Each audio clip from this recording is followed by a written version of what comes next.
Hello, everyone. Welcome to this live stream with Kubefirst. I think I'm starting all those live stream with the same exact thing. I'm excited about this one. I'm always excited about our live stream. I don't know if it's because we just have like awesome topics or it's because I'm in the live stream, so I actually feel like it's going to be a good one. I don't know.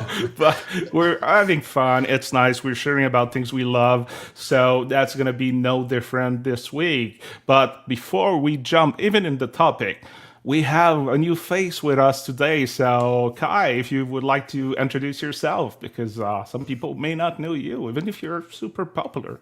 I'm nowhere near a popular figure, but hi, my name's Kai. I am a developer advocate slash developer at Civo, and we are actually going to be talking about Civo and Kubefirst a little bit today. So that's why the Kubefirst team have got me on here today. And we're really happy about that. It's also the first live stream, as far as I know, that we have a guest, and we really think that it's something that we're gonna do in the future. So you're the first one. Let's see if you're gonna survive a live stream with us. But if it goes well, it's something we're gonna do again with other folks, or even if you want to come back at some point, we're gonna be more than happy to have you back. And there's like two faces that you're used to see with me. So, John Jared, if you want to introduce yourself to the folks listening to us. Sure. Yeah, I'm John Dietz. I'm one of the co-founders of Kubefirst. And we're real excited. We just got a 2.0 release out the door with Civo integration. Really happy to have Kai joining us today. And yeah, excited to show off 2.0 a little bit. All right, and I basically everything John said except for my name's Jared Edwards. Wait, your name's not John? Who knows? Sometimes, like if you don't look at the icon on Slack or the name, you're not quite sure who's talking. Like I think they've worked together for so long. It's been like 700 years if you count Kubefirst years as dog years. Yeah. And my name is Frederick Harper. I'm a developer advocate at Kubefirst, and I am the pretty face on the show. Except today we have a better face with Kai, so I'm losing my title for the day. But next one, we'll see how it goes.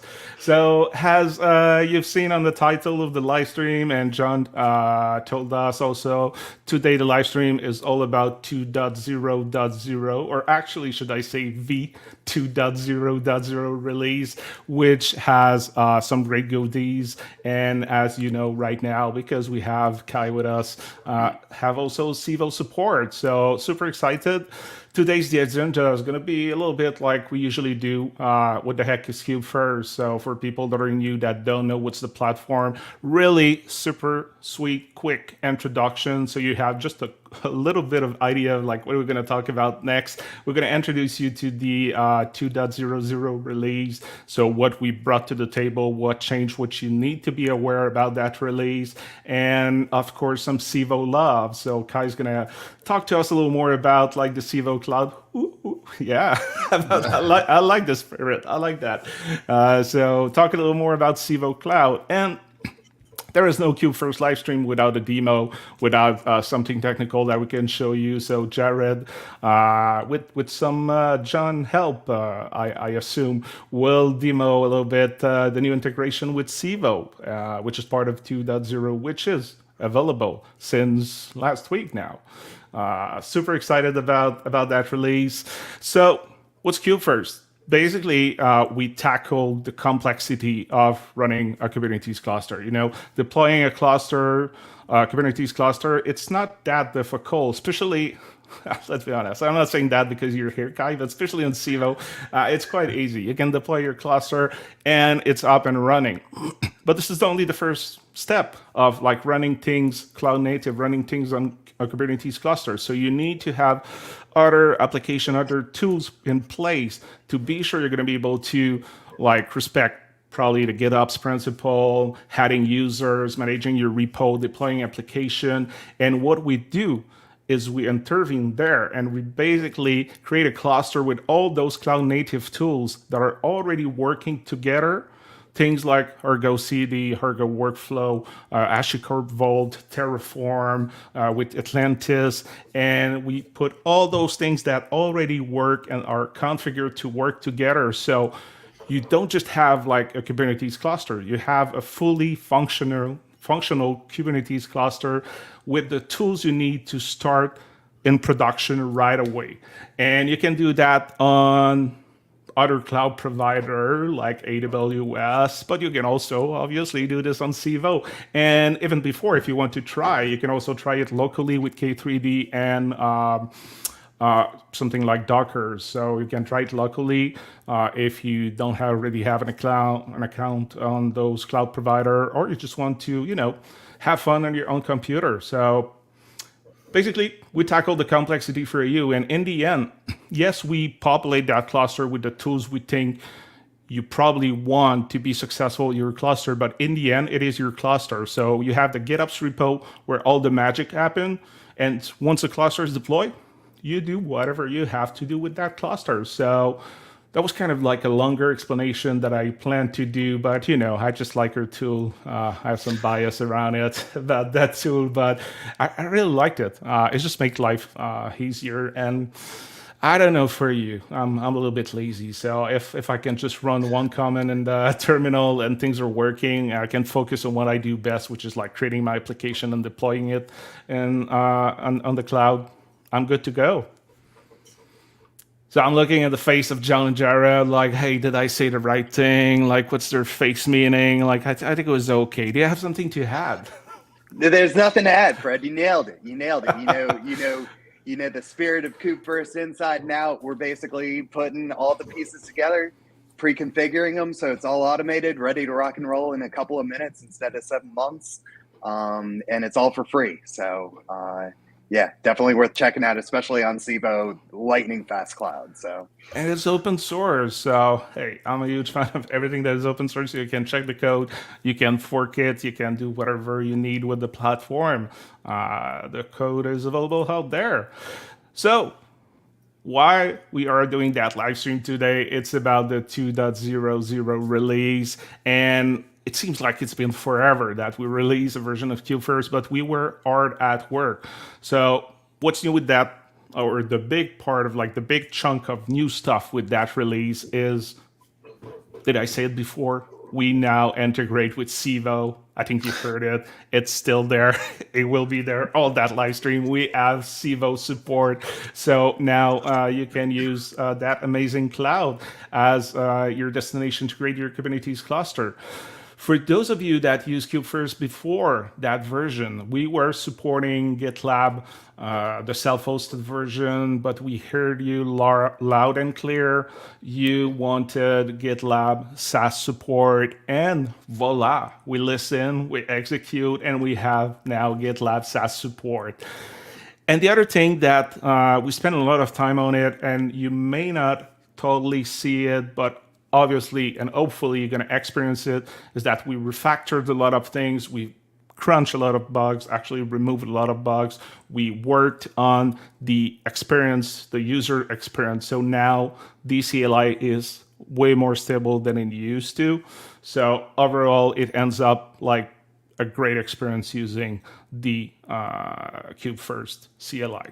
So it seems like it's not much, but trust me, we worked hard on this one, and I'm really proud of like what the teams have done, like especially with the integration with the new Git provider, the integration with the new cloud, and one of the things I like the most is the stability. So now the experience is even better with 2.0.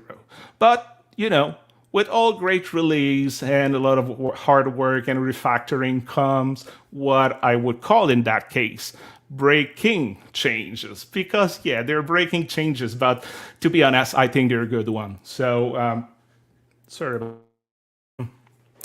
So there's comments that if you are already a Kubefirst user, you may been used to. So we used to have Kubefirst init comment, which you were doing before trying to create your clusters. We removed it. But the good news is that all the magic's still happening when you create your cluster. So you just have one less comment to do. So we simplify the usage of the CLI. And when you were creating a cluster locally, you were doing Kubefirst local. And when you were deploying on AWS, you were using the Kubefirst cluster create. And sorry, I got totally, like all my focus went to Jared's dog in the back, who is living his life to the fullest. Like he's the happiest dog in the back. I don't know. Is it the sound of my voice? Like, I don't know. Oh no, you have it. Yeah, you have earphones. Yeah, don't worry about it. I can tilt that up. So yeah, you were using those comments to create a cluster because we added Civo, and to be honest, it's just the first step in other clouds that we will hopefully have in the future. So we changed a little bit how it's working in the CLI. So now the command to create a new cluster, it's Kubefirst, the platform create. So if you want to use this on Civo, it's Kubefirst Civo create. On AWS, Kubefirst AWS create, and you guessed it, if you want to deploy locally, it's Kubefirst local create. So all those create comments, they do the equivalent of what init was doing. So one less comment to care about. Also, I think it's just easier to have like that specific format. So now, like if I tell you like tomorrow we had XYZ cloud, you're probably gonna guess that's gonna be like Kubefirst XYZ create. So more streamlined. I think it was a good change. And the other one is Kubefirst clean, which was probably one of your best friend if you were trying local and were doing a lot of tests and trying on different like AWS local and changing and everything. You wanted to clean part of the the files and structure directory we added to your computer. Again, we removed it. Not that we don't want you to clean your stuff. No, we're clean people. We like this. We like this. We like clean the folder and files. Now, with the Kubefirst destroy command, the clean's got to be done for you. So we're going to clean everything. And the destroy, it's kind of like a brutal command in that sense, like it's destroying Kubefirst. But you know what? It's exactly what it's doing. It's removing all the resources we added to the cloud. It's destroying your cluster. It's removing things that we created or added to your Git provider, which is either GitLab or GitHub, and it cleans stuff locally. So, with great power come great responsibility. So, like, use at your own risk. No, it's a joke. Like, use it when you need to. It's just like now it's doing mostly everything you need to do. So those are, we call them breaking change because obviously you cannot use the same comment on the terminal that you used to. But for me, they're really like great changes because it's really streamlined the CLI usage and make it easy for you, which is the goal of Kubefirst. In the end, it's just what we do. We try to make it easy for you. So we just continue to do that with the next version. Anything you would like to add, John and Jared, about V2? I know there's a lot more probably we can say about, like I tried to summarize like the top points, but like I know you can probably say more stuff. I'm looking at John like he's like on the verge of like, should I? No, yeah, I think you nailed it again, Fred. You know, that we take seriously making breaking changes to our commands. We don't want to do it. We had some directional shifts with our support of multiple clouds. That just prompted us to require some architectural shifts in what made sense for our CLI. So with the 2.0 release and the Civo support and the reorganization of the GitOps template repository to be representative of all of the stacks and all of the variations of the Kubefirst platform that we support, just made sense to have a cohesive story that included some adjustments to our command line. And we're really, really satisfied with the results. So looking forward to showing it off a little bit today. Yeah, so if you want to, just have, oh my God, that banner is just hiding Kai. So Kai is still with us. Don't worry about it. I think that's more important than my silent face for now. No, no, sorry about that. We need to talk to StreamYard. You'll hear plenty from me later. Don't worry. Yeah. we need to talk to StreamYard, the tool we're using. Like it, we cannot have people faces like. Oh, you know what? I'm gonna do something with that. There we go. So much better. So much better. So if you want to learn more about, I know we're a bit stupid sometimes. So if you want to learn more about V2, we have a blog post. Obviously, it's kubefirst.io/blog/V2. And obviously, if you want to look at the code, try it, go on GitHub. It's on /kubefirst/kubefirst, because as I say, usually we're really original with our name. So the org is Kubefirst and the project is Kubefirst. And one other thing I didn't talk about that I'm quite happy. Maybe because it's my own stuff, or like it's part of like what DevRel does. But like we have new documentation, so we moved to a new platform. We changed the structure of the documentation to make it easier for people to find the information. We updated the docs that were like parts that were missing, and obviously we made the docs with the latest changes for V2. But on top of that, I don't know, maybe that dark team phase will like that thing that all developers want will stop being a thing in the near future. But I have the impression that like since it's a thing, since we have dark team and we have like those dark team, it's something that we want. So now we have that in the documentation. And to be honest, it just makes my life easier. I just prefer that, like the white background. And if you like it, it's fine for you. But the white background for me, it's just like, it's too much. It's aggressive. So now, hey, we have a dark team. We moved to Docusaurus, another open source platform for documentation. And we're just happy with the results. So with the new release come new docs. Isn't it Funny wonderful? you should say that, Fred. We at Civo have also moved to Docusaurus recently, and also have dark theme for our docs now for those that want it. I'm one of those people who uses the light theme a lot, but like, you know, I totally get the sort of having the switch. That is amazing. Like that was not even that was a real applause. First, because I think if we both moved to the cursors, I think we made the right choices. If Civo's doing this too, and yeah, dark team. Like I just like that toggle. Yeah, that's life. That's the way of living. Beautiful. That's beautiful. So forget about everything else for V2. Like just think about the dark team for the docs. That's the only thing that is important. So you probably guessed that. We kind of love Civo. It's it's a big new feature in V2. So we're going to talk about Civo and Civo integration. But before we give the mic to Kai, sorry about that. We're still gonna talk a little bit before you can like have the mic and like be the front person. So I'm gonna move the mic to Jared, who's gonna do his magic. So impress us, Jared.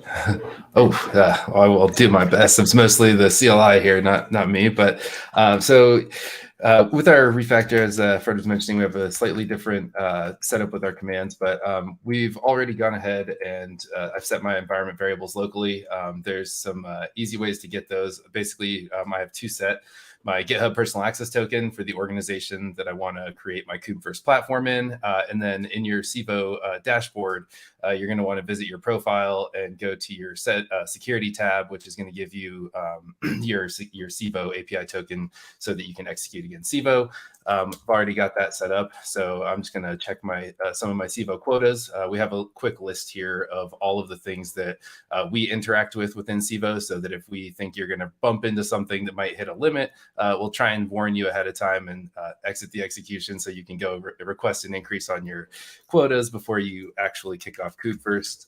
But for the sake of getting this execution underway, this is what the new command looks like. We got a lot to talk about still, so I'm going to run this new Civo create command. It's going to start the provisioning process for the platform, and then I'll kick it back to Fred, and we can go ahead and come back to this when it's all finished. It usually takes about 8 to 10 minutes. So.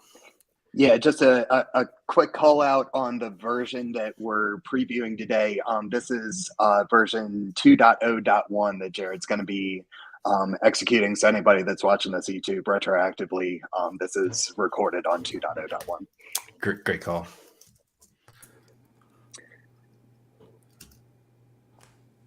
So do you want to talk a little bit about the process, or while it's doing it, or sure? Yeah, I'm sorry. I can start to. Yeah, I'm sorry. I thought we were kicking it back over to Kai after I hit enter on this.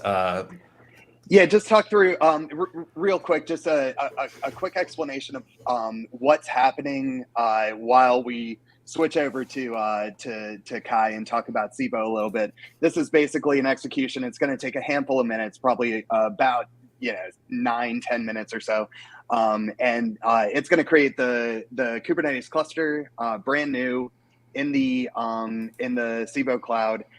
There is a prerequisite that you have a DNS already established in the Civo cloud, and that you've hooked that DNS into your domain registrar. So if you buy it from domains.google.com, you buy a brand new domain, or if you already have one, just set those name server records to ns0 .civo.com and ns1.civo.com, and that's all you have to do in terms of prerequisites, other than the API token, the Civo token that Jared was referring to from his Civo profile in the dashboard.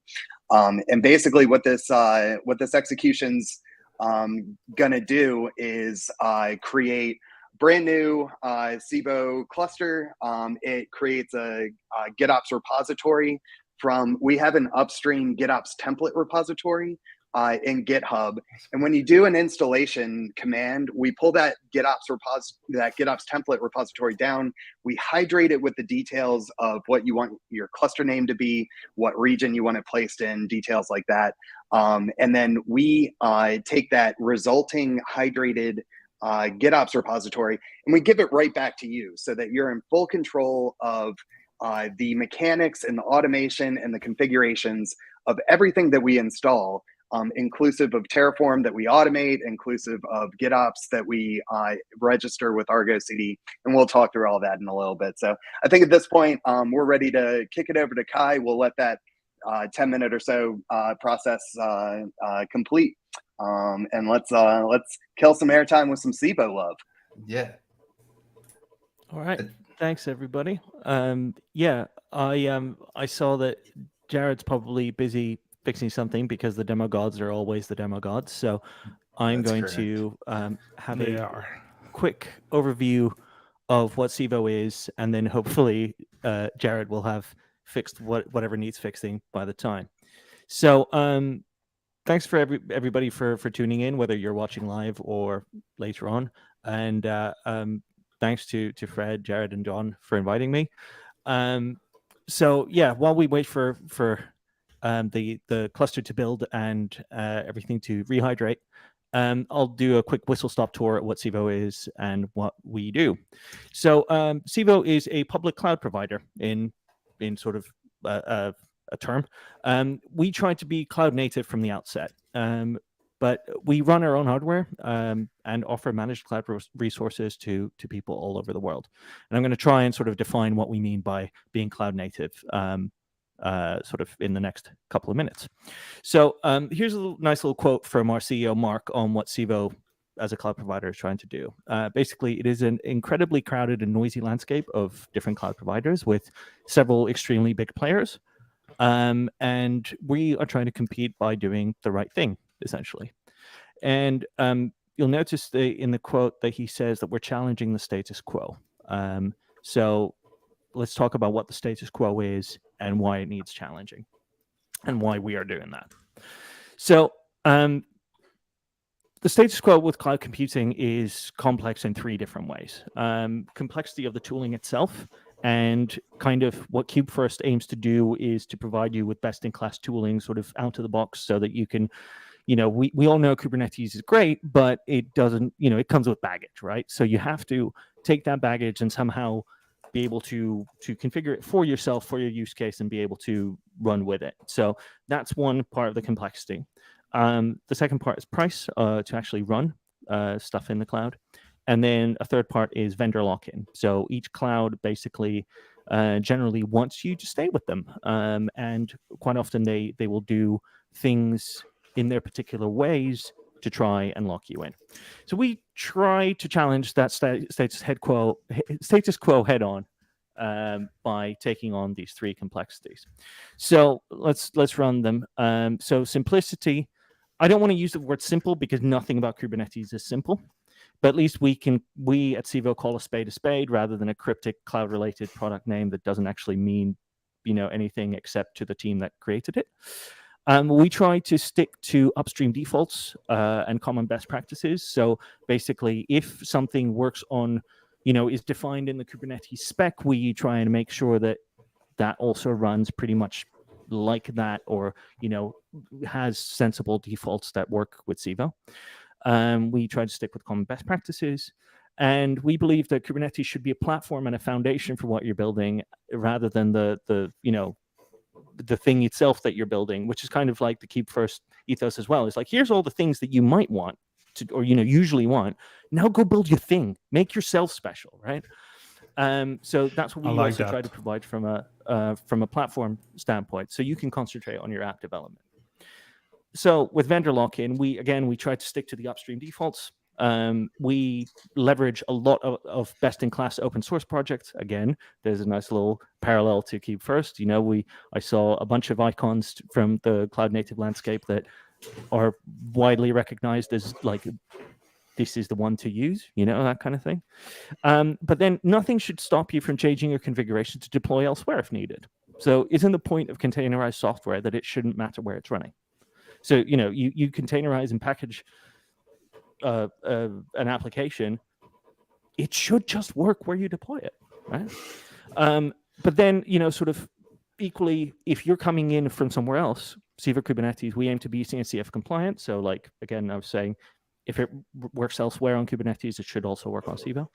And then, and you'll see that integrations work with common tools, much like with Kubefirst. Fingers crossed, Jared, for the demo. And then the third one was price. So we've done some analysis, and we are at Civo, we are about 50% cheaper than any of the equivalent hyperscaler services. And hyperscalers in this case are people, your Google Clouds, your AWSs, people like that. And then the sort of added bonus of speed, that we are fast. We try to get your clusters deployed under 2 minutes to have the control plane ready and accepting commands. And our storage layer is plenty fast too. So we try to be speedy. So just to kind of like do a quick overview of our journey, we've been around for a few years, but really the point at which we made a splash was back in the spring of 2021. We had a managed Kubernetes service in beta for about a year, and then came out with that, and then rapidly sort of iterated with things to support it. We raised a bit of funding, opened a couple of new regions, and moved to general availability in October of that year. Then 2022, which I can't believe we're already in 2023, we kept pumping away with our little team, doing it fully remotely. We went fully remote at the start of the pandemic and have stayed that way, and are actually on a 4-day work week, which is nice. We launched a product called Civo Edge at KubeCon EU last year, so 1 year ago exactly, pretty much. More on that in a bit when I describe some of the other products that we do. We've worked on having IPv6 in Kubernetes, and also ran our own cloud native conference called Civo Navigate, which we did in February this year. I'm wearing a t-shirt. We are also running one in London in September, and you should totally come. It's called Civo Navigate. Look it up. So, okay, so what does Civo actually offer as a cloud platform?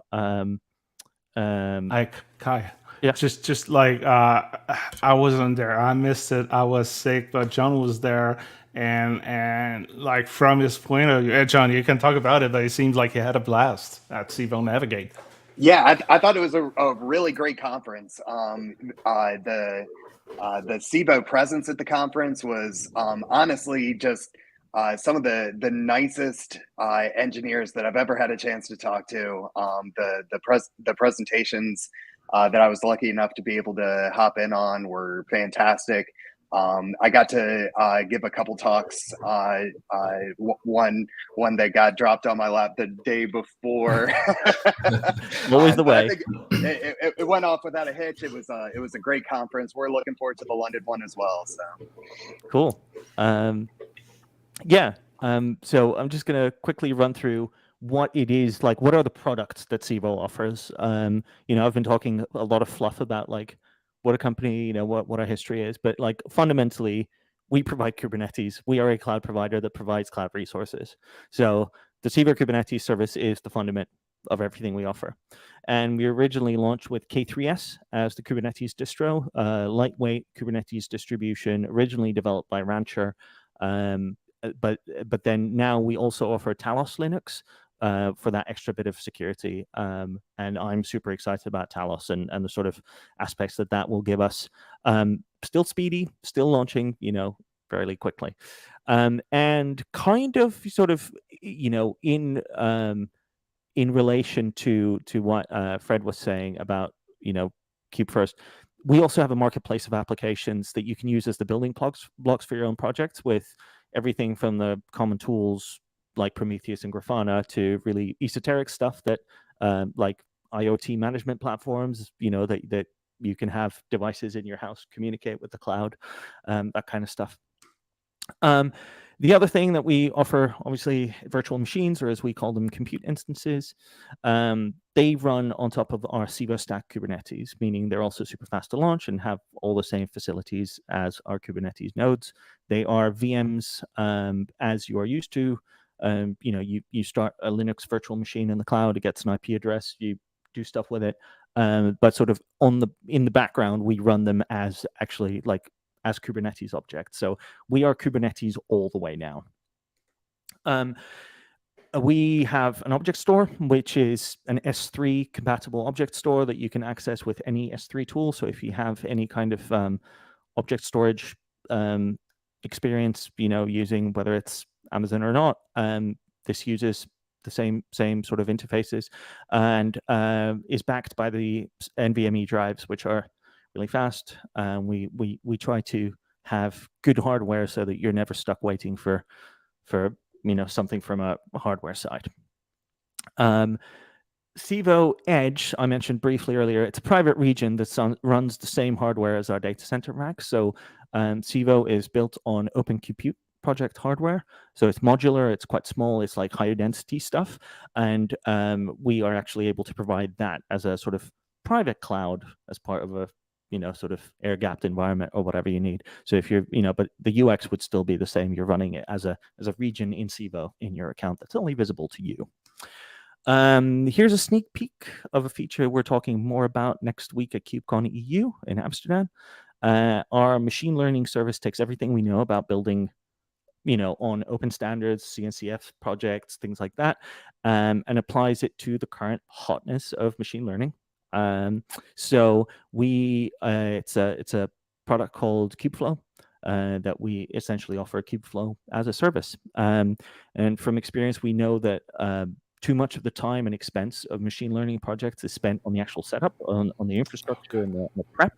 So we're handling that for our users, letting them concentrate on the actual data workload stuff. So again, we're Kubefirst and Civo, we're like hand in glove, let's get people deploying stuff that matters to them rather than fiddling around with the actual infra. Speaking of just get deploying, this is another sort of coming soon feature. So the idea with the Civo platform is to give users an almost Heroku-like experience of you pointed out a code repository and it just builds it and runs it. And we're looking to include a sort of software bill of materials tool. So you can generate an SBOM of anything that you're deploying, so you always have an audit of a verification of the components that are deployed. And again, because it's all built on top of Civo Kubernetes, which I mentioned earlier, if you feel that your project's growing bigger or more involved than what a platform as a service kind of thing can provide, we will have a button to basically say break out, and it will convert itself or display to you as a Civo Kubernetes cluster, at which point you can configure it to your heart's content in any way that you want.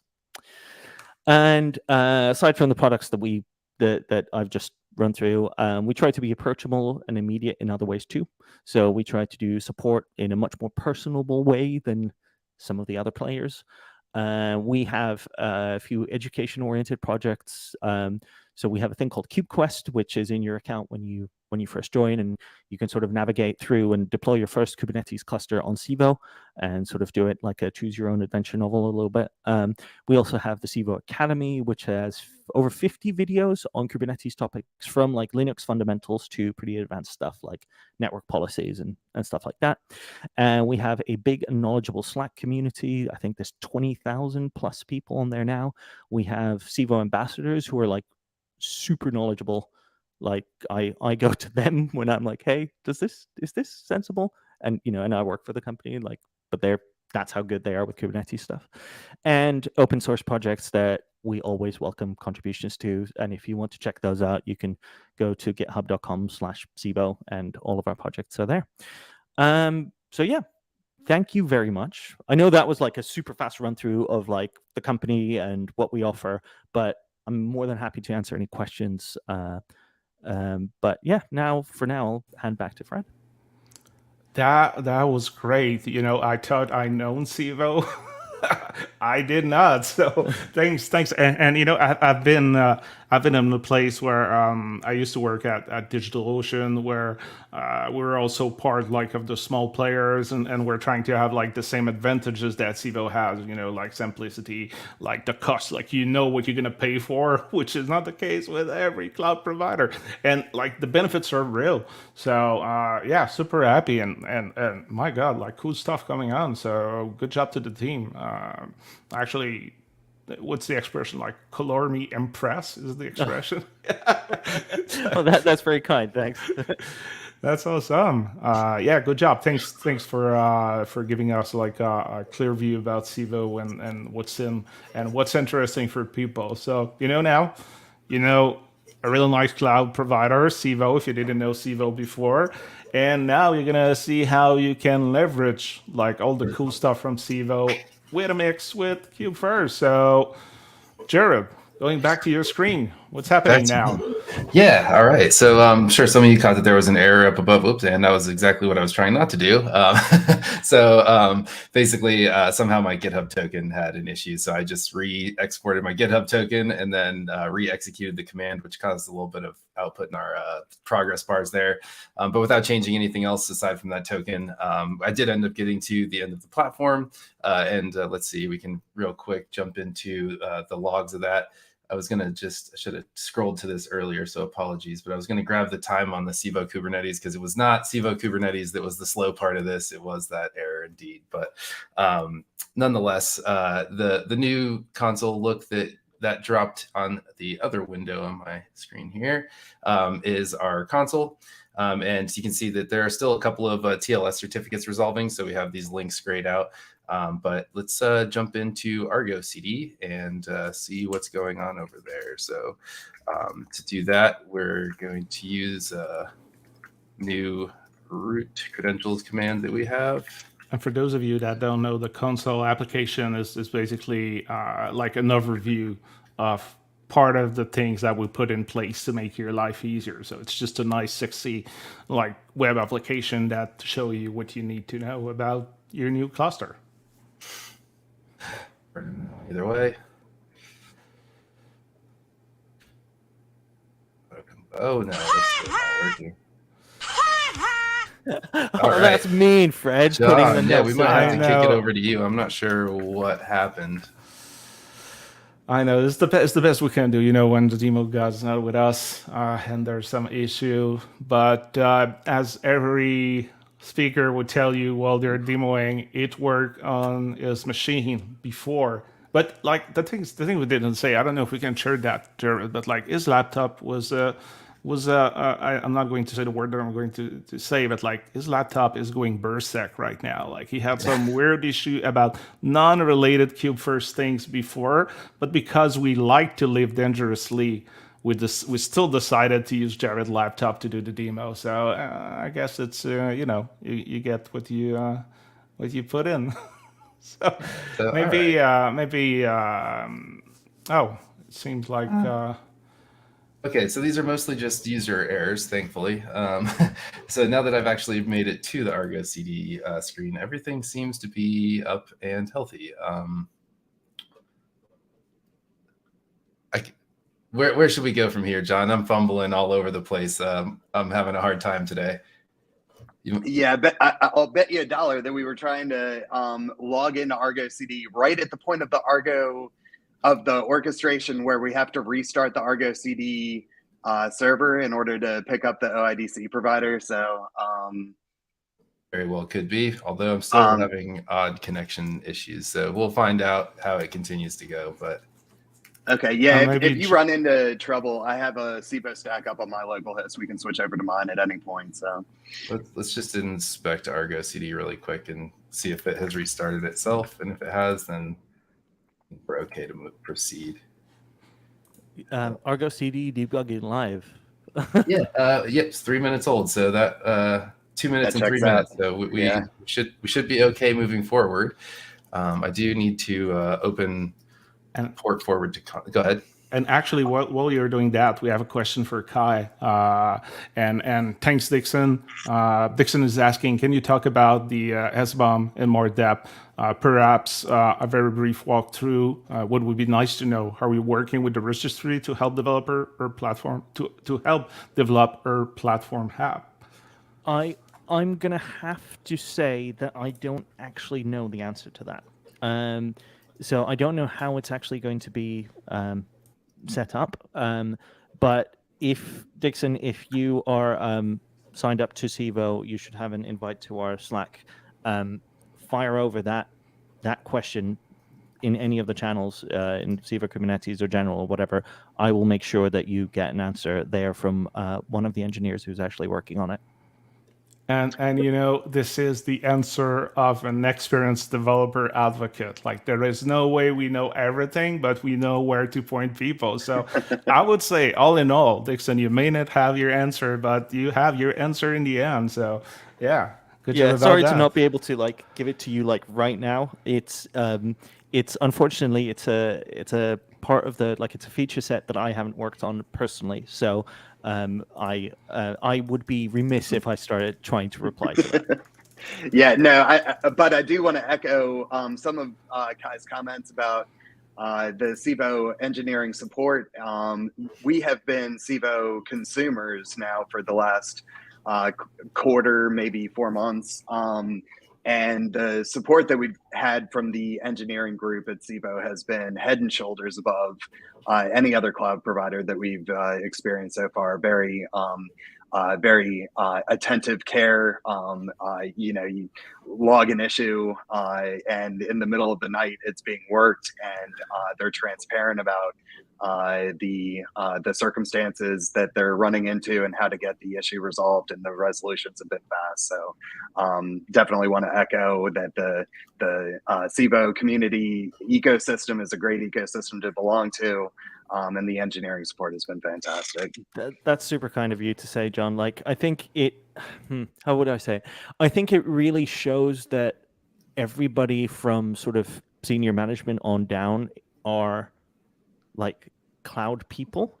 I mean, I wasn't until I started at Civo. So I did one of those software developer boot camps and joined as a web developer, and then very quickly went so this Kubernetes, I should probably know about this stuff a little bit, But we, in a really good way, we all we're really big nerds about sort of cloud native stuff, and the way that the whole, I think it's the CNCF in general, where stuff is moving so fast that things occasionally break somewhere in an unexpected place. So all you really can do is kind of go yeah, thank you for flagging that. Let's get that fixed, But then I think the community, users, are also very aware that that's one of those things that just needs fixing, Yeah, no, that makes sense. And you know what, Dixon is used with us. He's used to he's asking really good question, and he's reporting issues he's having, and sometimes we don't have the answer. So a nice person from our community. So now that we answers or talked about Dixon question, Jared, are you back on track? I'm still unclear. I think I should kick it over to John, unless depending on what you want to look at. The only thing that I'm having trouble with right now is the Argo CD Ingress for some reason. Everything else seems to be fine. Metaphor is in fact building and publishing and going out the door. I don't know if it's just like DNS at my house or something, but yeah, let's kick it to John. And sorry about the that's what happens when you try and provision live. It's the pleasure working with tech, but you know, one of the things is that it's a case of like, trust me, it's working. It just does not work right now, but it also show part of like the all the moving pieces that we put together and the complexity of like having the platform and running everything within Kubefirst. So there is so many moving pieces that sometimes, we can have issue. But overall, quite happy with what we have. So I think we already have John's screen now. Yeah, I was gonna say if I mean I just got the Argo CD Ingress back, so I might have just been being impatient. But let me try it. It's entirely your call. I have a stack that I spun up yesterday just in case the demo gods showed up today. So it's your call. I've got a 2.0 ready to go. So Jared, was this once again? It was always DNS. This was in fact DNS, yeah. So I just SSO'd into Argo CD, which means that everything else is fine. Just time. Okay. So it's up to you, but I know we're behind schedule now due to the glitches in DNS. But it's not DNS. There's no way it's DNS. It was DNS. It was DNS. Yeah. Exactly. Yes. So no, I think we can take the time if you want to, if you're ready, Jared. It's really your call. You know what? Those kind of live stream, that everything goes perfectly. I personally find them boring, so I'm not trying to excuse us, but like it's nice that we got to debug and try to find the issues, and you were able to do it. So if you want, I just moved back to your screen. And if you're good to go, if not, let's use John. Actually, it's the same exact deployment, so the end result is the same. Yeah, John, if you want to just walk through this one and see where we are, that's fine too. Because like I haven't changed anything. I'm just being impatient on DNS, so I'm fine to keep going if you want. Yeah, let's rock and roll. And if we run into any more issues, then we'll switch over to mine permanently. Cool. All right, sounds good. All right. So let's start out, if we can, just by jumping into the GitHub GitOps repository that we create for you as part of that creation process, and talk through the registry, the Terraform directory, and the Atlantis YAML, if you would. Yeah. All right. So we'll start with the registry. So in my CLI back in the beginning, you saw that my cluster name was feed-kray-com. So we naturally drop a folder inside your registry called feed, the name of the cluster. And basically what that tells you is the registration point for everything that Argo CD is going to deliver to that cluster. So you can see here the list of tools that we have already installed to this, which was brand new empty Civo Kubernetes cluster. But now it's hydrated with all of these cloud native tools, and they're all configured and working together already. So that's the registry, and where you'll see those resources I think you said the Terraform directory was another we'll drop into. Yeah, let's do that. So we have a Terraform entry point in the root of our GitOps repository that shows you each of the places that we have our Atlantis service watching. So we have our Civo Kubernetes or Civo stuff, which is going to include all of the Terraform for Civo that our CLI provisioned initially, but now our cloud running Atlantis instance will manage. We have the same with GitHub. We have our repos in our users, so we can automatically add users to Git repositories that we create through Terraform. We have our actual users module, which is how we tie those users internal to our system to those Git repositories. And then we have Vault, which is our kind of does a lot of stuff. It does our, it houses our user management. It's our OIDC provider. It allows us SSO amongst all of our tools. It's our secrets management. It does a whole bunch of other stuff. You can use it to your heart's desires, but we have it pretty slimly configured as of now. And the important part about that Terraform directory is going to be the Atlantis YAML that John mentioned, also in the root of your GitOps repository. But this is the instruction for Atlantis on what directories it's going to be looking at. So we individually have Atlantis managing these Terraform entry points so that they each have their own Terraform state in a remote object store bucket in Civo. Very cool. So let's go ahead and hop back to the console application and look at that. Actually, can we hop into Vault with your KBot credentials? So when Jared ran a Kubefirst create, it basically you've already logged into Vault with those credentials. Yeah, so I ran my Civo credential to get that initial KBot user password, which was copied to my clipboard. I signed into Vault. It already is going to SSO me in from that initial login, so I don't need that additional, but I can sign out or anything else. No, yeah, that's And all good. The command you use, it's a new one that we released with V2, so it's pretty amazing one too. It's a nice convenience wrapper for some of those commands that you find yourself running as a platform engineer all the time, and especially interacting with the Kubefirst platform. If you could just kind of show us briefly what secrets management in Vault looks like, and maybe dive into the development secret that we're going to be showing in Metaphor a little later on. Yeah, so when you're using secrets management in Vault, they have these things called key value stores. And so we have a KV, which is a version 2. And currently it's hydrated with all of these different secret values. I'll jump into the development one because there's no sensitive data in there. And I've already had a bit of a bad autocomplete today, so that's enough of that. These are the 2 secrets that our Metaphor application is going to ingest. And if we want to do we want to jump over to Metaphor from here? No, we'll do that in a little bit. Let's switch over to Argo CD if we can. Argo CD. All right. So we're going to go back to our console and launch the Argo CD UI, which I already am signed into from that same session from Vault. And can we look at the registry that we were looking at in the GitOps repository as it's presented in Argo CD? Yep. Let's see, I guess if there's an easier view, I'd have to jump out quite a bit, but. Yeah, no, that's all good. So basically, that registry directory that Jared was showing us in the GitOps repo earlier, there's that list of applications.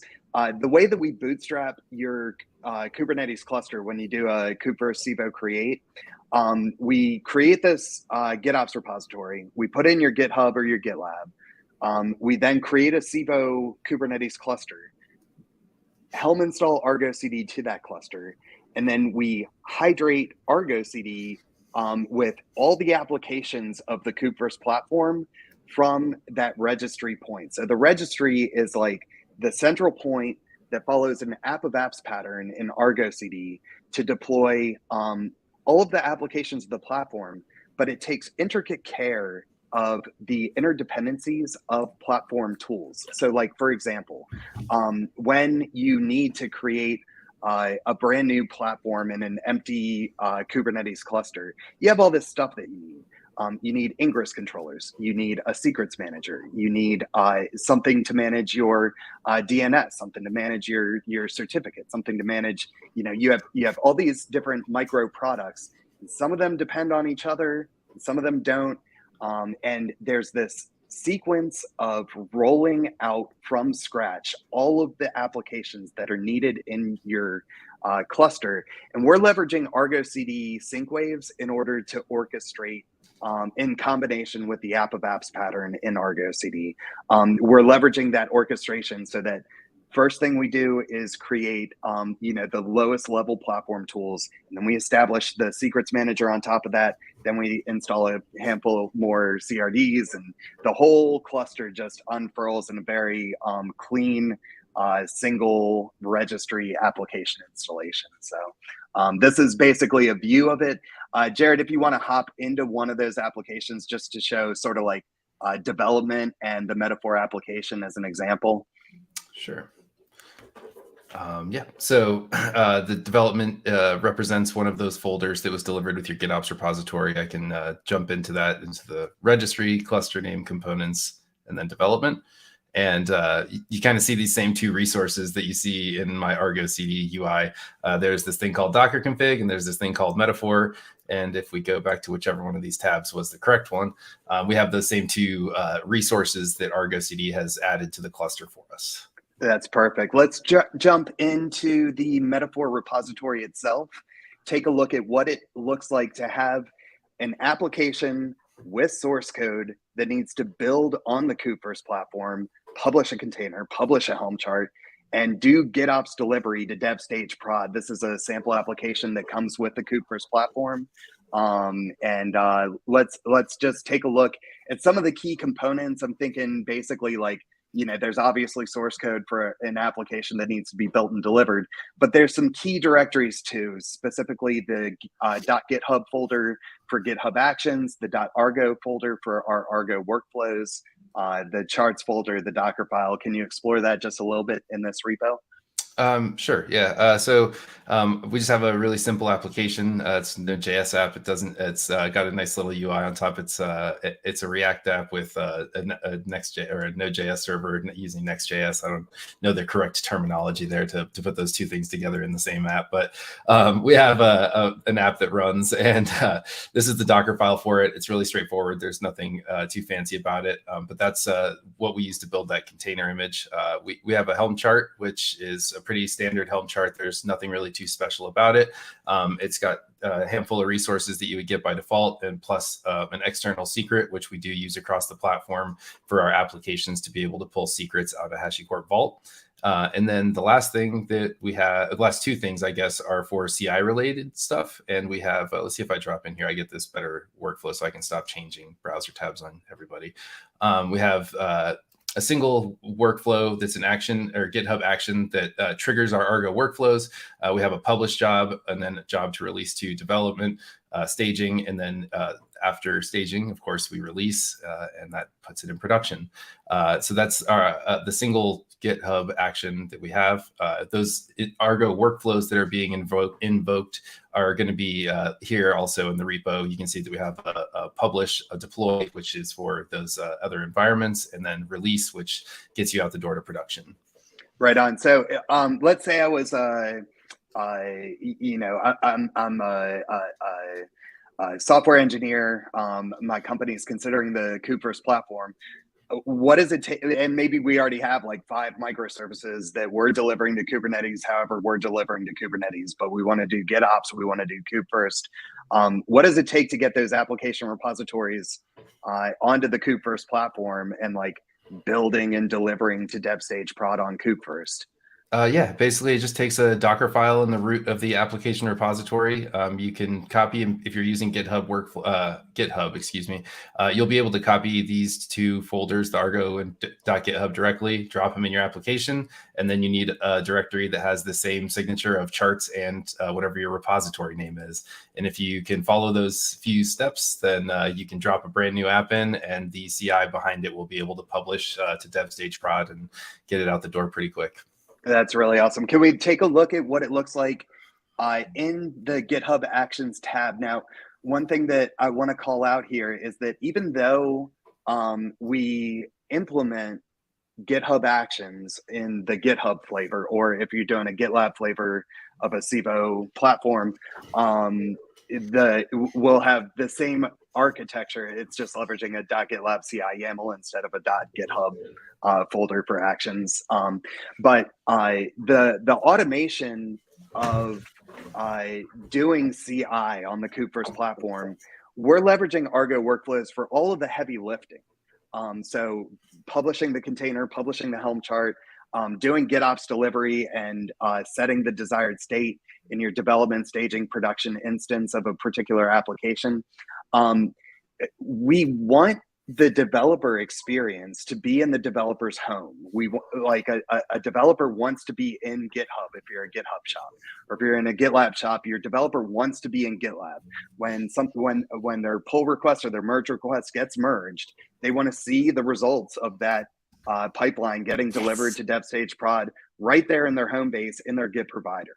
And we don't want to take that away from them, but as Kubernetes engineers, as platform engineers, you want tighter controls over your CI ecosystem than what some of these tools are able to give you out of the box.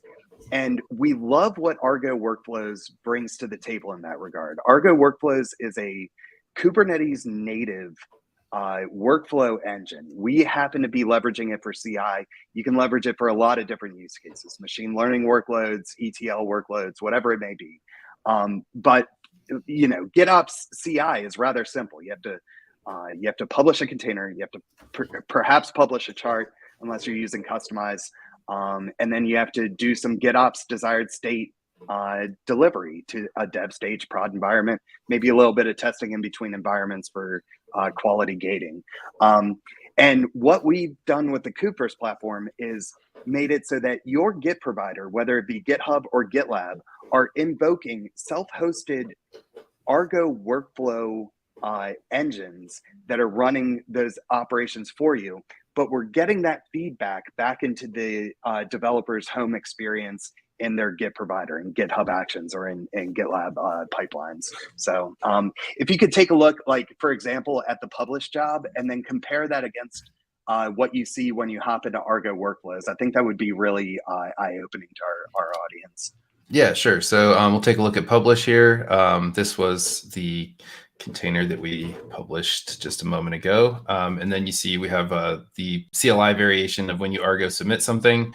And very quickly, you'll see that we're building a Docker image. So if I go to my Argo workflows and go to that same metaphor publish, then I can see that there was stuff happening here. And if we were to look at that first step that we saw initially, we go to logs.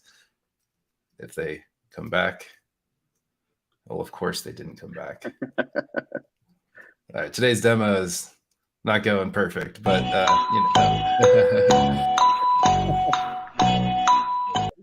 They would.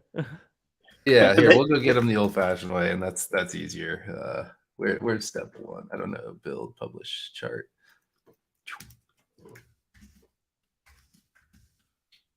There they are. So you can see that we had some Dockerfile stuff happening there. So I don't know why the Argo Workflows UI isn't quite pulling that back for me. But as mentioned, it's the same thing that you would get in your Git provider otherwise.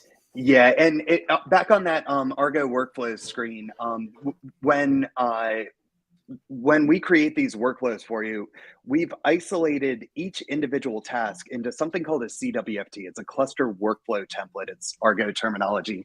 And we basically have these tiny little atomic jobs to do tiny little tasks. And what that means as a Kubernetes engineer is you'll have a spot in your CI workflow where maybe you have to publish a container to your private container registry, and you need a username and password in order to publish. That username and password is sensitive. You don't want your secrets to your registry to be vulnerable to an attack. And everybody knows that CI ecosystems are notoriously attack vectors for bad actors. They know that you've got a lot of secrets in there. They know that your CI ecosystem may need access to your infrastructure, and they can leverage that access they can attack that CI ecosystem as a way to gain access to your production environment. Now with GitOps, because of the pull paradigm, you're safeguarded from a lot of that risk. However, on the CI side of the house, you still have to be able to do things like publish a container and deliver it to a registry, and you're going to need a password for that. But with Argo workflows, because you can isolate them into these tiny little steps, that step is an individual container that only has one tiny little thing to do. And that tiny container is the only 3 lines of code that need access to that sensitive secret, as opposed to what you would get in GitHub or in GitLab, where they have the same ability of allowing you to store a secret. But when you store that secret, you're exposing that secret to the entirety of everything that runs in that pipeline, which as a security engineer, it might make you a little bit uncomfortable. And being able to atomically define that the spot in your CI pipeline that needs access to that secret, adheres to strong RBAC rules and is only so small in scope, and you know exactly what you're guarding against, it's just a much better security posture to have in your CI ecosystem. So that's what we've leveraged in Kubefirst. Whether you're GitHub or GitLab, you still get that great GitHub GitLab experience, but your security team and your platform engineering team gets this nice tight control over what has access to what secrets and why. So really wanted to just call that detail out. It's one of the nicer pieces that Argo Workflows brings to the table. So think it's also worth mentioning that we actually we do run our GitHub runners self-hosted as well, so we're not running on GitHub's infrastructure for that extra security of keeping our CI separate. Right now, since this is a Civo live stream in large part, I should call out that historically we have published our containers to ECR. What is the story in Civo? There's no AWS ECR in the Civo cloud. Where are we publishing our containers to? Today, we're just publishing to the GitHub container registry. Right on. So to go with the Git provider. Right. So if you're a GitHub shop, then your Git repository that's associated with your application will be publishing those images to GitHub. If you're a GitLab shop, it's the same story. It's just going to your GitLab registry. So just a difference between AWS and the ECR that we wanted to call out as well. So let's dive into we should probably show infrastructure as code and some change there. I don't know if you want to go into a whole application onboarding operation. Yeah, we can maybe just, if we were to add a user, you could add me and onboard me as an administrator onto this brand new Civo platform that you've created. Sure. Do you want to give those responsibility to John? It's a really, really great question, Fred. This guy seems like a bad actor. He knows a lot of tricks. He knows a lot of tricks. Be careful about what you want. Yeah. So right. We've done a background check. It's fine. That's good. That's fun. Let's see here. So, Jared, if it's all right with you, since you're doing all the typing, I'll do all the talking on this one. Basically, what we're doing is in the GitOps repository, in your Terraform users, there's a folder for administrators and a folder for developers. Obviously, this pattern could be extrapolated. We didn't want to go too far with how many roles you have in your organization. Every organization's a little bit different. But if you needed a read-only role, if you needed a role for your security team, whatever teams you have, you could extrapolate this pattern. We start you out with admins and developers. We think at a minimum, you have to have that layer of RBAC built into your platform. And what Jared's doing here, we basically just have to drop a single file in a directory. We have a Terraform module that represents a user of the platform, and we extend that user into all the areas of the platform that a user needs to be. That includes their access to Git repositories.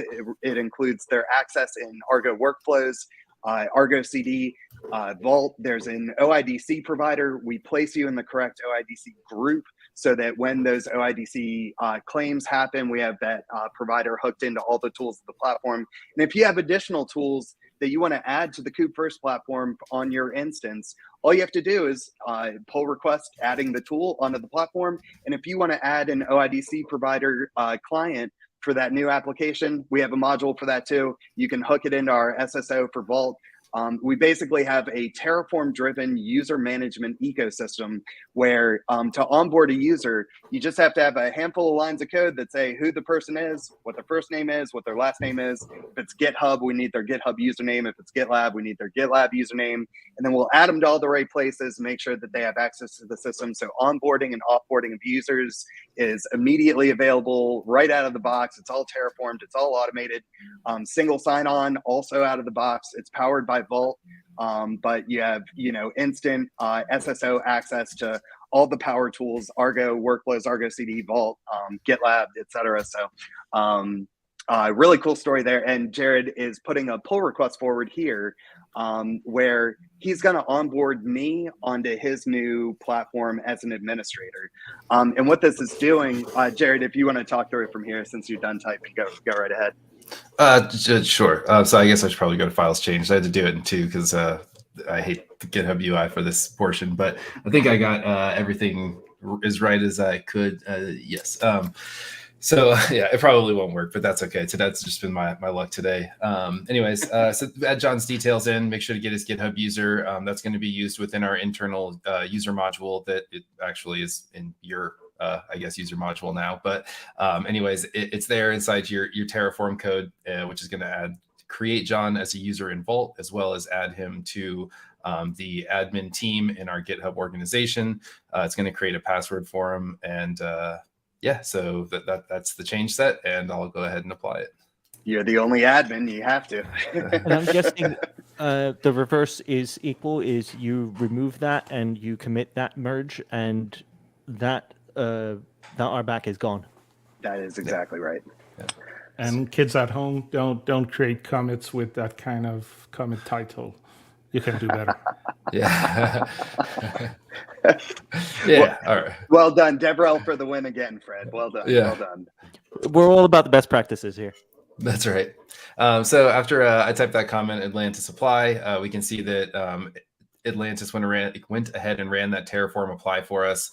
After it was successful, it automatically merged the branch and closed the pull request. And now we have a new user. So if I were to drop back into that vault that I was already signed into, and I go to the user pass method, I can see now that KBot has a friend, Jay Dietz, and Jay Dietz can now log into the Vault UI, log into the system rather, as an administrator. Right. So that's basically the name of the game. You do a Kubefirst install. You start out as this KBot user. So when you create your initial GitHub account, create that account to be the automated user that's going to run all the automation of the Kubefirst platform. And then when you create that platform, you'll be the only user on the platform as an administrator. So one of the first tasks that you want to do is onboard yourself as a human GitHub user or GitLab user, onboard your coworkers, get everybody onto the platform. You're just submitting pull requests. And what's really nice about our implementation of Terraform through Atlantis, a lot of people use Terraform. Terraform's an industry standard basically for infrastructure as code. But so many organizations are using Terraform as a command line tool that you run on your laptop. And as a SRE or as a security engineer or even as a platform engineer, that's problematic to have people running Terraform on their laptops, on their local hosts, because the reality is you can get a good plan and you can put a pull request forward and everybody can think that that Terraform is going to go well. But the reality is that when it's time to Terraform apply, you can run into things that you don't find out until it's time to apply that Terraform resource. So things like, are you going to collide with the name of the Kubernetes cluster that you created because somebody else created a Kubernetes cluster with the exact same name? Details like that, Terraform's not going to be able to tell you until you collide and fail. When you get into a failure circumstance, you get into these fights with Terraform where you have to adjust the code and you get it working, and hopefully you get it working pretty well. And if your team is great, then they will take those changes that they had to make, and then they'll open up another pull request and get it approved and get it merged in the main branch. And hopefully nobody's missing out on that while they're working through their own problems. Having it all automated by Atlantis changes the game completely. It basically gives your Terraform command line tool the superpower of running as more of a control plane. So you have this, first of all, you have this nice audit log that happens through your GitOps pull requests of every single infrastructure change that's happened throughout the history of your project. And because we're combining Terraform and GitOps configurations into that GitOps repo, you're able to see the full audit log of everything that's happened through your entire cloud ecosystem, whether it was Terraform changes or application changes. So as an SRE, that's really important when something goes wrong to be able to understand what has recently changed. But it also forces the hand of your cloud engineers to be running their Terraform through something that's auditable, through something that's transparent to all the other engineers on your project. And that's what Atlantis brings to the table. It's not a bad thing to force engineering to do that. Yeah, definitely. Atlantis has been great for us. So let's see, did we have anything else we wanted to show? I guess we should probably show the result of Metaphor, and then that's it for the show. You already got through the point of release. Yeah, you got good links and everything. Yeah, Metaphor is up and running at all 3 of the URLs that it should be for development, staging, and production. And I think that's very cool. Yes, this is an application that literally didn't even exist as a container. It was just source code that got added to your new GitOps repository, and then it self-built itself and then published itself to your brand new GitHub repository as an ECR image, or sorry, as a container image.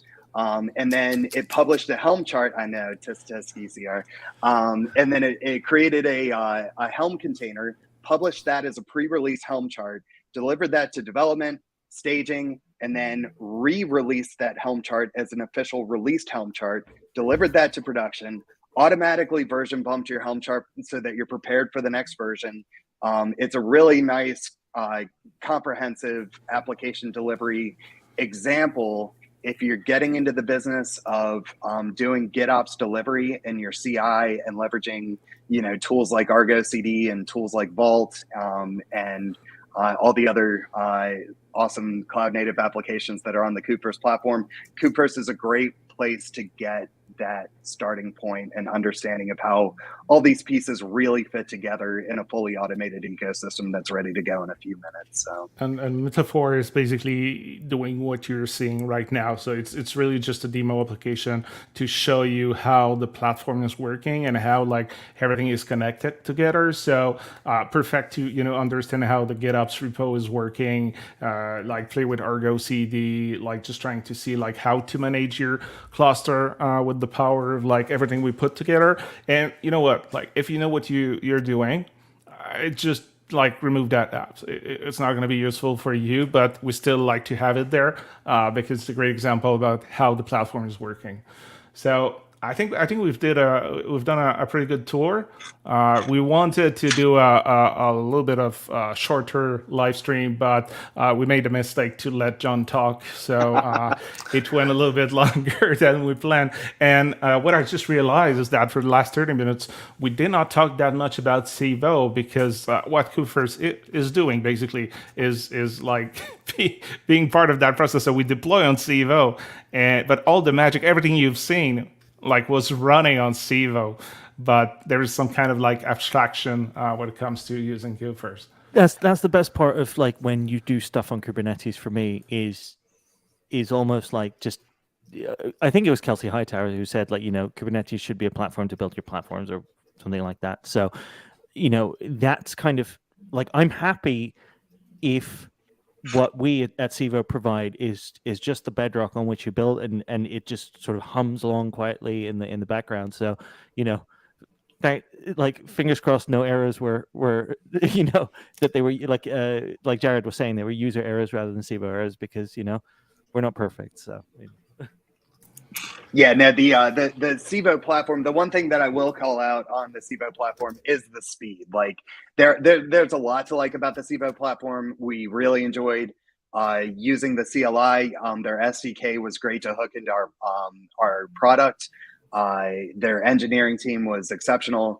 But in terms of like game changers, that cluster provision time is different. To run a Kubefirst provisioning operation in one of the larger clouds where there's a lot more Terraform resources to negotiate, it can take upward of 35 minutes to get a cluster created.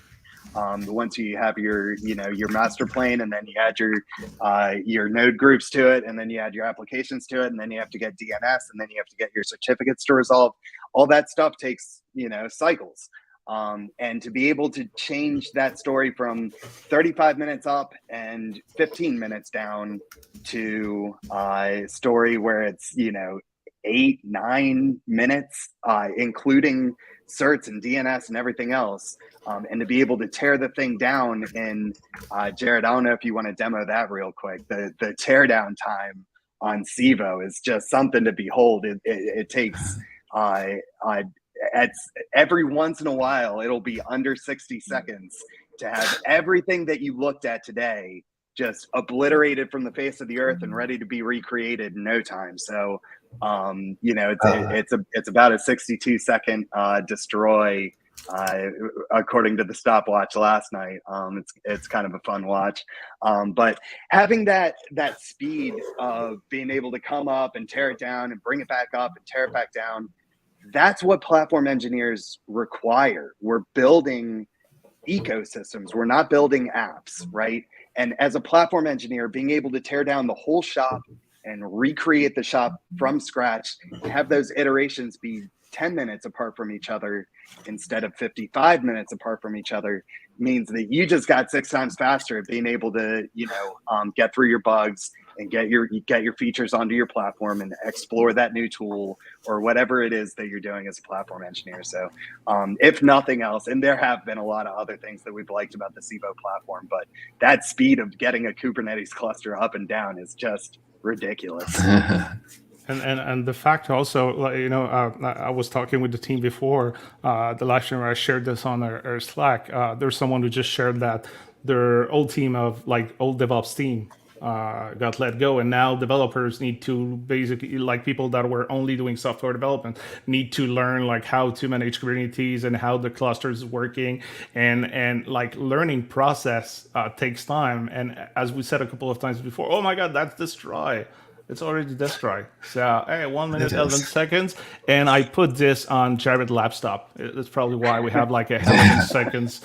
11 seconds, that is a little bit longer. But yeah, they have to learn Kubernetes now. And as we said at the beginning, it's complicated. It's a complicated platform. So being able to use a cloud provider like Civo, where you can learn without getting out of budget, without having a surprise at the end when it comes to your invoice, and being able also to use a tool like Kubefirst when you can create your clusters and have the tools that we think you probably need to run a successful cluster, a productive cluster where everything works together, and be able to create that, destroy that, how many times you want, because especially when you learn, even when you have more experience, you're going to do something that's going to screw up maybe part of your cluster.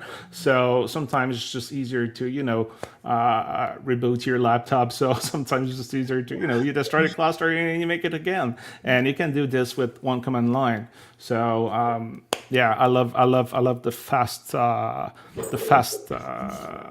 experience that you have with Civo. Yeah, for sure. Well, the love is mutual. I love what you're bringing. What Kubefirst brings is all the user management, the Argo configuration out of the box. Thank you, because that thing can be a pain. So it's all about the way I see it. It's all about getting the whole developer productivity thing to be that much sort of smoother. It's never going to be entirely smooth sailing, because nothing about the cloud is, but if we can smooth some of those bumps off and just make it more approachable, whatever, then we all win, right? For sure. Yeah. I can't agree more. Those were beautiful words, and now I'm nearly sad that I'm gonna have to talk after you, because that would have been a really good hand of of the show.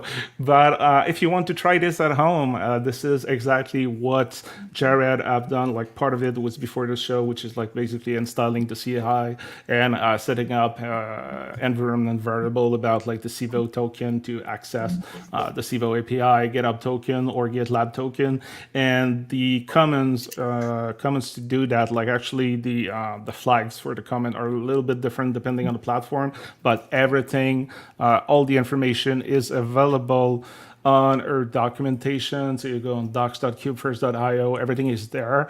And for the people who watch the live stream, or people who are going to watch the recording, I'm going to make a deal with you.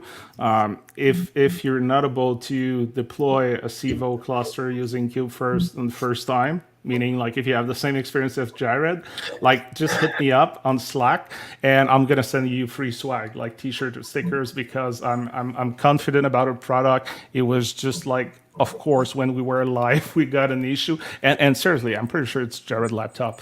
It's not even Kubefirst or any other technology we're using. So if you don't have the great experience, I'm gonna send you some swag. So best way to contact me, join us on our Slack community.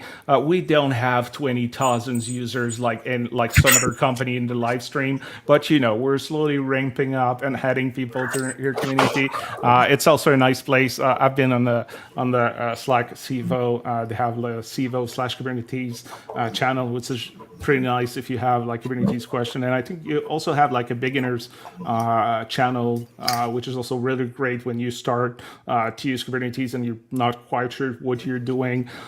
We tend to have the same kind of experience on our Slack. We have the helping ends where obviously you can ask question or share concern about Kubefirst or issues you're having if you're not sure if it's a problem with Kubefirst, or sometimes just a code hating, meaning that like it's a user issue. But you can ask question about Kubernetes like any other question about Kubernetes, or I would say mostly a lot of like cloud native technology. Like we have a great expertise in the team. It needs that to be able to build a platform with all those technologies together. So try it at home, trying at work, give us feedback, and seriously, real feedback. Like I just don't want people to come and say like, "Oh, Fred, the experience was so amazing. We love you so much."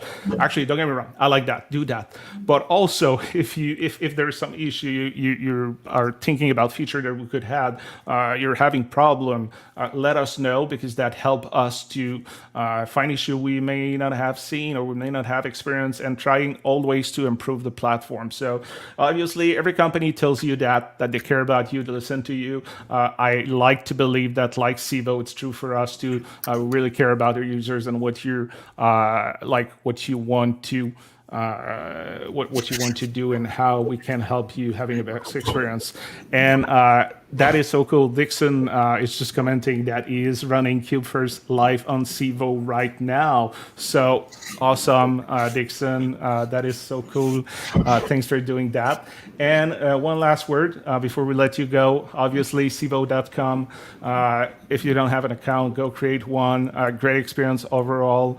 And go on Kubefirst/Kubefirst on GitHub. This is where the repo is. You don't even have to look at the code if you don't want to. You can just install the CLI, but like everything is there. It's open source. Create an issue if there is anything, or come to your Slack.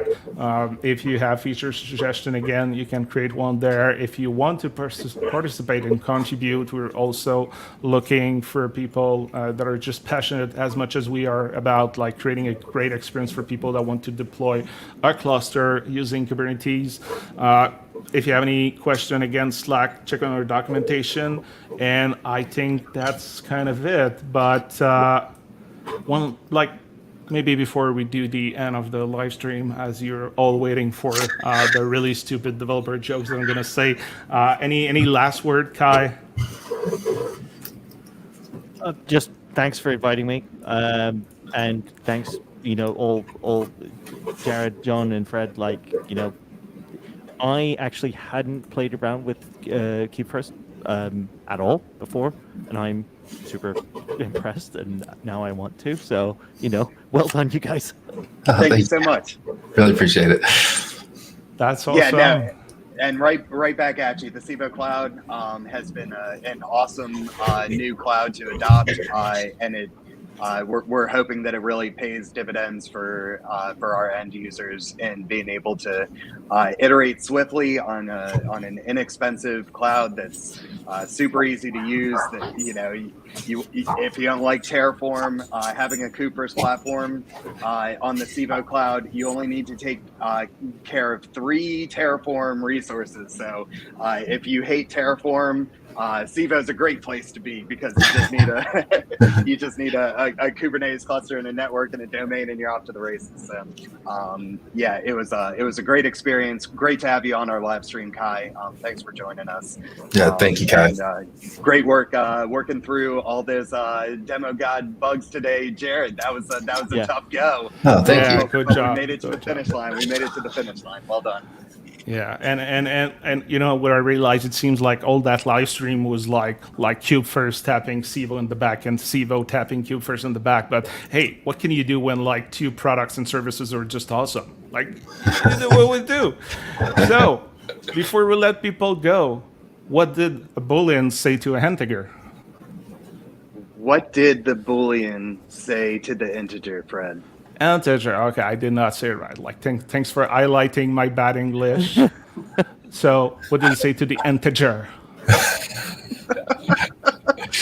You can't handle the truth.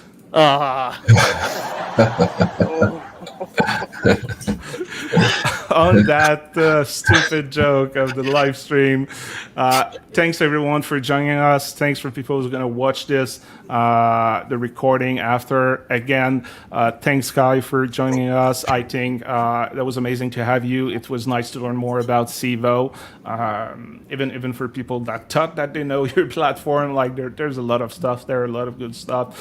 Thanks again, John, for talking great stuff in the live stream, and Jared again, good job about that. So on that note, I hope everyone's going to have a good rest of the day, and see you in 2 weeks for the next live stream. See you, everybody. See everybody.